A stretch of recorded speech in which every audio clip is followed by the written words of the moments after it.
नमस्कार मंडळी, आपल्या चॅनलमध्ये खूप खूप तुमचं स्वागत आहे। तर काल संडे होता आणि मिस्टरने आणला फणस। हा फणस 180 रुपयाचा आहे, एवढा मोठा आहे। प्रथम आपण कट करताना कोयत्याला तेल लावून घेऊया, म्हणजे डिंक लागणार नाही कोयत्याला। आणि आता कट करून पाहूया नक्की कापा आहे की बरका आहे ते आपल्याला पाहायचं आहे। मिस्टरांना आणि मुलाला कापा फणस जास्त आवडतो आणि मुलीला आणि मला दोन्ही पण फणस आवडतात। मला बरका फणस जास्त आवडतो।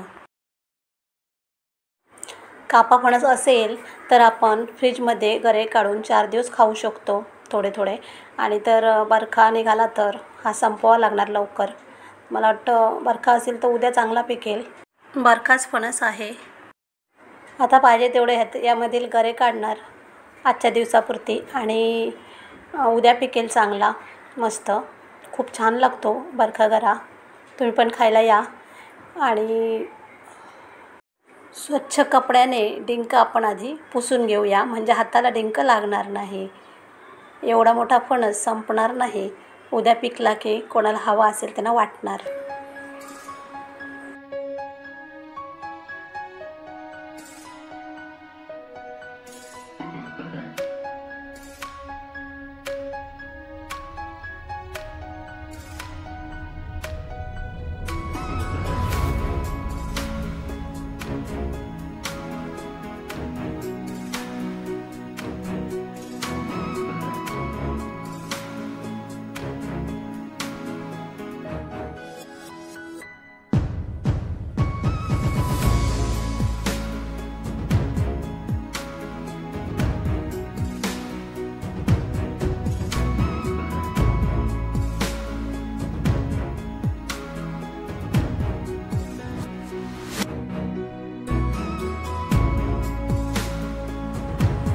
किती छान गरे निघाले आहेत बघा, मस्त। आणि हा व्हिडिओ कसा वाटला कमेंट करून सांगा। आवडला असेल तर लाईक करा, इतर नातेवाईकांना तुमच्या शेअर करा। चॅनल नवीन असाल तर सबस्क्राईब करून बाजूला बेल आयकॉन क्लिक करा। धन्यवाद।